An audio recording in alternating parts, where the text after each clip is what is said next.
أما غير الشيعة الرأيان شونا دين سروم حلقة باز لو أكم إن شاء الله كهندك لعلماء بيشوك وابن خلدون هندك اللي هي سردم وكو أحمد أمين هندك تروكو مستشرقة كان كبدواي اختلافات أمتي إسلاما روشتونة توا قشتونة أو نتيجة كألين علي كري أبي طالب هر لسردمي دواي كوشي دواي كردني بيغمبري خواه عليه الصلاة والسلام رأي هبوة لويك علي كري أبي طالب أحق ترى بباب خليفة وقل أبو بكر صديق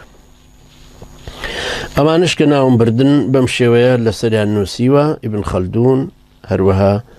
أحمد أمين وخلكاني كتير شوكو محمد عبد الله حنان كتابي هي تاريخ الجمعيات السرية أما أنا لسر نوسيون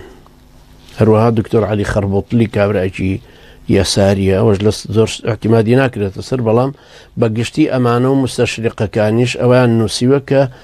كتشيع وكو جروب يقبو علي كري أبي طالب دروس ببنو تعاطف وسوزي كان لقال ياها بلا سنتاوا هر لو كاتوبك بيغمر إخواك وشي دعي كردو عليه الصلاة والسلام إمام ابن تيمية رحمة إخوة لبلا منهاج السنة النبوية لمجلد يكم لا برسي وشش باس لما أكاتوا وبشتيكي طبيعي أزاني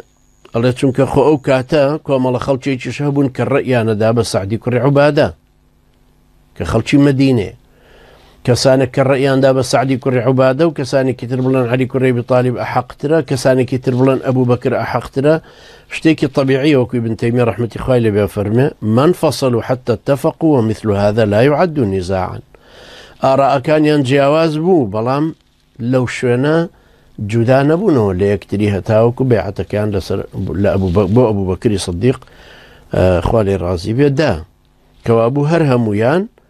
وعلي كري أبي طالب لضمني أنا بيعتيان داوبا أبو بكر صديق وإمام الجويني لكتابي الإرشاد على فرق 428 وتفصيل باسي كردو وهروها الشيعة شاهيك يتشغناوي الناشئ الأكبر كتابك نسيوناي مسائل الإمامة للا بر بانزا أميش ديسان باسكاتو كبيعتك تشون دراب أبو بكر صديق وهموشيان متفق بن لسر أم بيعت لردي الشيعة كان علين أجر أميك إيوة أيلين لبروك علي كري أبي طالب خزمايتي لقل بيغمبر هي عليه الصلاة والسلام ككرماميتي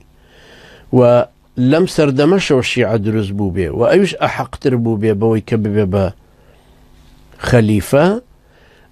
أميك إيوة كن نظرية باسي أكنو باشان بدليل شرعي لا يخوتان باسي أكنو كألان لقرآنات ولحديثات والروايات زوري لسرا إي باشا خو أم إمامتي هر أبو شوازق لشوازق كان دركوه لسردمي أبو بكر الصديق دعايوك خلافتك تشسبيبو سيدنا أبو بكر هر أبواي كسك لا يكون رأيك خوي طرح كاتو أقر علي كري أبي طالب اشتقي بكاره نابع حاشا أيويش سردماني عمر كري خطاب دس على الحكم كردو هر أبو علي كري أبي طالب الرأي اشتيك درب برا لبابت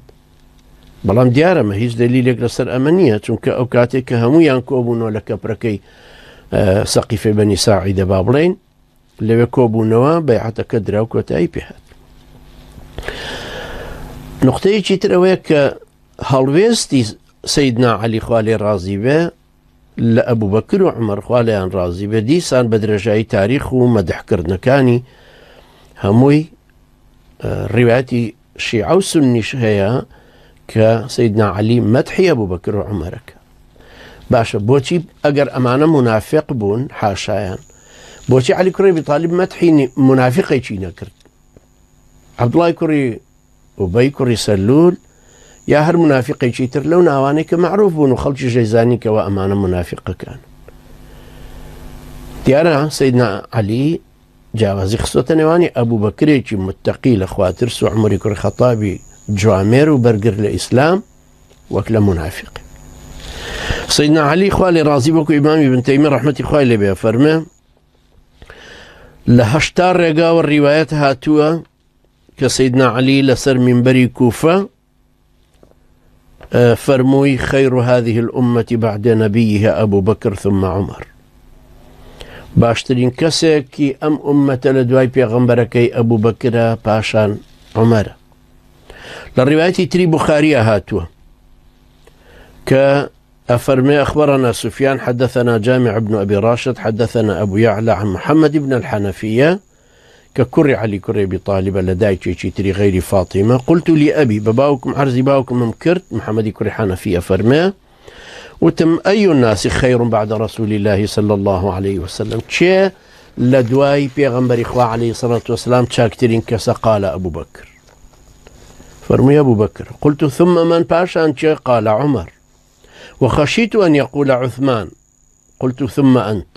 ترسام لو يبلع عثمان كري عفان بويا خيراوتم باشان جنابت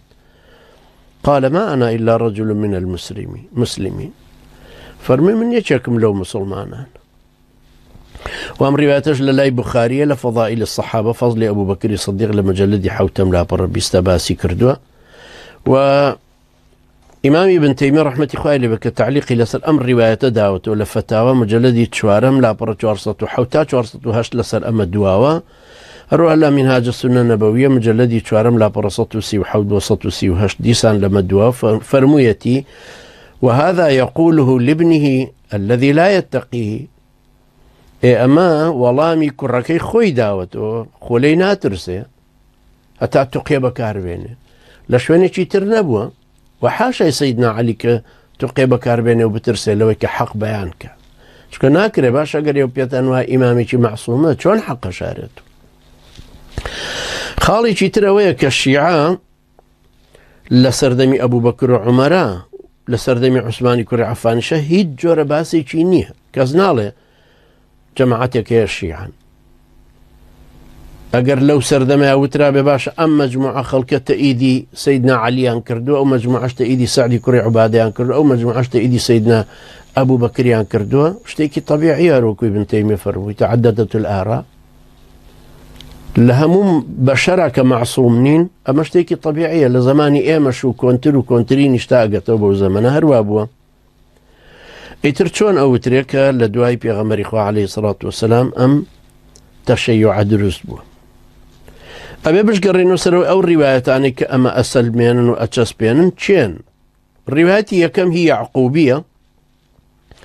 لتاريخ يعقوبي مجلد دوهم لا برصة بيستشوار أما باس كردوا كألا جماعتك لو أنا سلمان وأبو ذر وعمار ومقداد بيعتي أبا أبو بكر صديق ندات شنك باوريان وابوك علي كري أبي طالب أحق تربويك بيعتي بدرت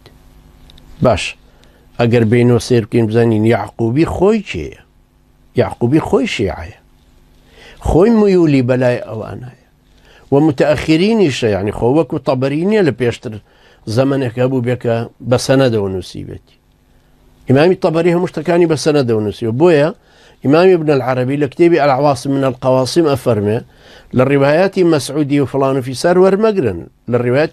طبري ورمقرن كسندي بس أنا كان أتشينا وتوجينا إلى سركين زانين كرواياتك الراستيان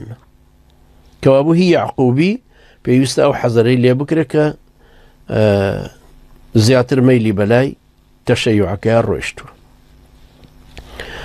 وحتى أو إمام برزة إمامي ابن العربي بمسعودية مبتدع محتال كابرايتي داهنر للدينا وهروها في الباز وتشوها شكار طبري رحمة إخوائي لبه بس سندك باسي أكاتو الرواية كان هم أجرته هروها هندق للشيعش أمان هناوتو أما الرأي كما كألين تشيع لدواي كوتشي دواي كردني بيغمري خواه عليه الصلاة والسلام دستي بيكر كأمر إلى زورينا لمانك وهندق لم السنياني وكوتم ابن خلدون لقديم أحمد أمين وأمانيتر لم سردم